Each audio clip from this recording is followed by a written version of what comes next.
What's up? What's up, people? This Willie Rebuild. Over here with my boy 81 Chevy gang. Me and him just talking a little shop talk.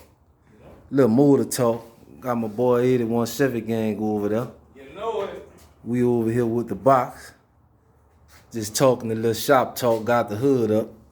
We ain't doing nothing to it though. Just shooting the breeze. So I told him, I said, man, I think I'm gonna make a video today. I was looking at this, and then I was looking at that, and I said, you know what? I'm just gonna make a little video.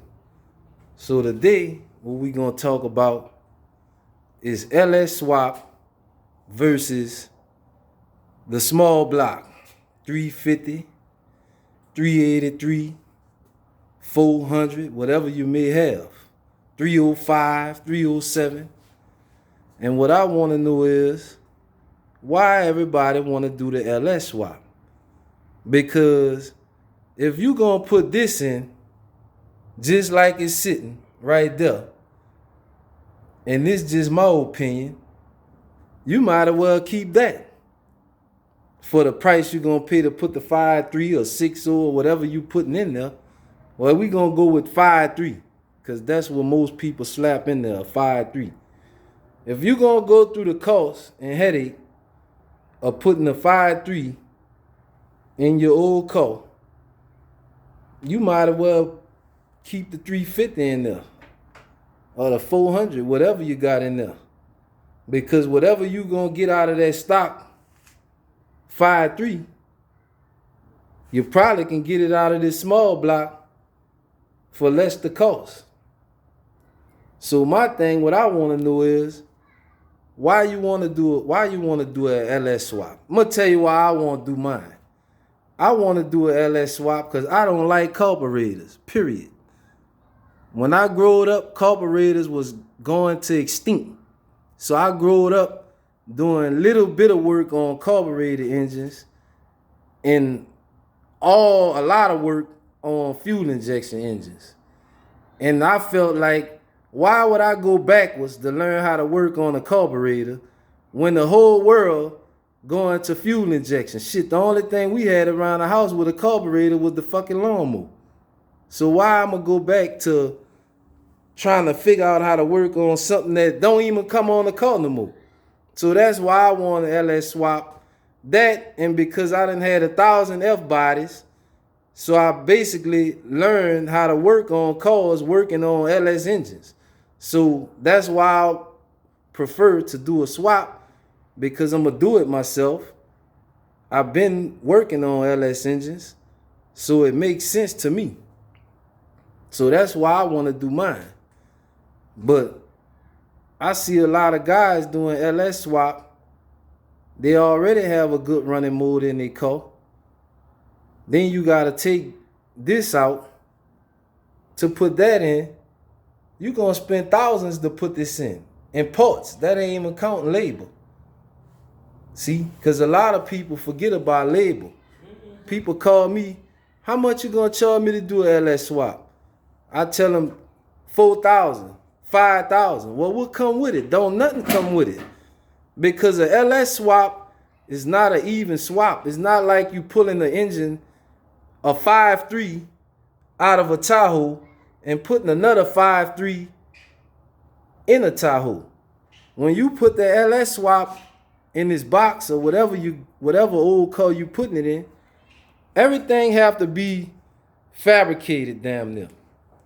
Cooling system, fuel system, wire harness, etc., etc. Drivetrain, drive shaft, transmission, all that. Cross member. So guess what? You ain't just paying me for to do a swap. The engine, you paying me for what I know. And the price on that is whatever I want it to be. Whatever I feel like the price should be for what I know. Because what I know and you don't know, that benefit me, not you. My deal ain't your deal. Another thing. People hit me up, just talking. Man, I want my car to do what Don't Master car do, and Boost Doctor, and all these dudes.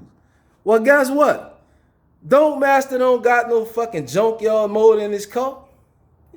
Don't Master got a $15,000 LSX block in his car with a $10,000 set of heads, a $10,000 rotating assembly in there, and all of this here to do what he doing.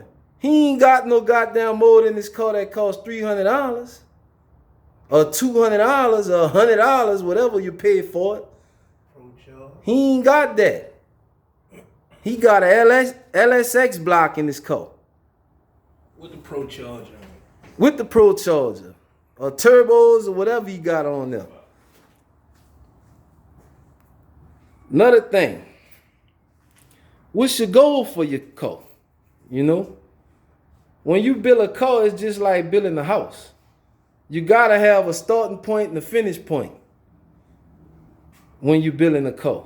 If you take your car to a shop, a performance shop, and you tell him I want to build this car, the first thing he gonna ask you is how much horsepower you trying to make. That's the first question he gonna ask you. So if you only want 300 or 400 horsepower, you can keep this small block 350 in there. What you think, 81 Chevy gang? Hey. Let me get your opinion on this. What you think? The 350 good for what it's gonna do. But you know, the LS, it'll be better, but you got to get it running. You got to get your wire harness. Then if you want some power behind it, you got to pay for heads, cam, and a whole bunch of other stuff. Hey man, I just spent a lot of money on this 350. And I turn around and spend more money on the LS. So you gotta understand, just cause you see it sitting right here like this, it's not just gonna run just like the Tahoe that's sitting outside. No, it ain't gonna just crank up and go.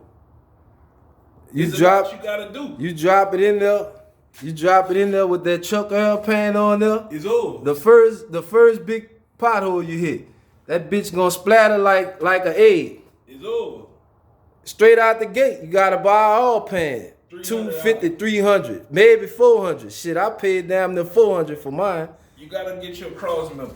Cross member. Drive shaft. Drive shaft. You gotta get motor mounts. Motor mounts. Man, it's a lot. Shit, right there, you can get you a pair of heads and a cam to put on this 350. It's a lot.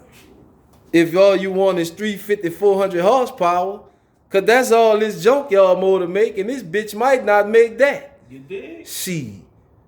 It might not make that. That's what it made when it was on the assembly line, at the crank. At the crank. This bitch might make 180 to the wheels right now. You know? You might need a new crank. You don't know how many miles on it for sure. You're not gonna get it done for a little bit of money. It's just like building a house. Free game right now. Free game. Y'all soak it up. People tell you need 3/8 plywood. You go buy some 1/2-inch particle board. Then you wonder why when a tropical storm passed, your whole roof done blew off. Same way with building a car. It's the reason that certain parts cost more than others. Because of the quality of material that they use. Now, don't get me wrong. You got some cheap parts that work just as good as others. But in most cases, cheap parts is cheap for a reason, just like any other thing. It's cheap because it ain't no good. Don't last long. Will it rebuild? I want my car to make 700 wheel horsepower. With the AC. With AC. So I asked him, well, what you trying to do? You want to race it? Or you just want a cruiser? Because if you want a cruiser and you want 700 horsepower, you can't get the best of both worlds. You got to give up something to get something. So when you want to make big power like that, you giving up the street ability of the car. It ain't no more good for cruising around, riding on the other side of town. It's good for racing, not cruising no more. It don't even idle good at the red light when it make that kind of power. Nope. Bitch cutting off and all that. People looking over there at your car like you got a piece of shit. You were there holding the gas and the brake to keep the motherfucker running. And you got $15,000-$20,000 in this motor, but it's killing at the red light. That's because it ain't made for that no more.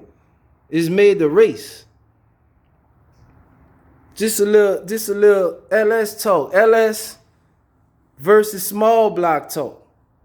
You know? Because a lot of people, they want to put an LS in because they see everybody else doing it, not really knowing what's the gain for putting the LS in your car. What's the reward for putting the LS in your car? You ain't got to pump the gas when you got an LS. That's the difference. See, if all you want to worry about is not pumping the gas and you want to put this bitch in there, see, that's an expensive swap just to stop from having. Because my money, it got a carburetor on it. All you got to do is pat the gas one time to close the choke and she cranking up. Cranking up. Ain't no patting the gas 2-3 times. This one year 2. You hit the gas in it one time, she gonna crank. Just a little shop talk, man. Little shop talk. Little shop talk. You know, I hear a lot of people want to do it. Right now, LS swapped and got like Jay. Shit, my partner got a pair of retros. I want a pair too. Go ask your partner why he want them. And see if his reason the same reason that you want them. Hey, show me your J's you got on now. I work. Paid for them? I work in them. $200. I work in them. And I done made way more than that in them. That's what I do. That's the big difference. They last me look good for a week maybe. 2 or 3 times. Might not last the first time. I go to the shop in them and walk straight in some all of mud in them, and that's a wrap. It don't much matter no more. It's a wrap. But yeah, man, it's just a little shop talk, you know. Everybody doing swap, but I have to ask some people, man, why you want to do that shit? If all you want to do is put this in here just like it's sitting, you might as well keep that. You gotta get new fans, new everything, man. Ain't nothing under the hood that you see gonna be the same. But I'm gonna tell you what happened to most of them 81 Chevy gang. They get this bitch right here out the junkyard for $300. Yep. And they go to sitting right here, how it's sitting right now. Mm-hmm. And he go to put money into it and putting money into the car. And guess what? When you run out of money, then Willie Rebuild come for sale and buy that bitch for $200. Buy all your parts for half price, like I got sitting in my garage. $800 headers, never used, $300. You did. That's because you got yourself into something, and by the time you notice what you was getting into, guess what? You're in over your head. Somebody else get all your shit for next to nothing. So it's something to think about, man.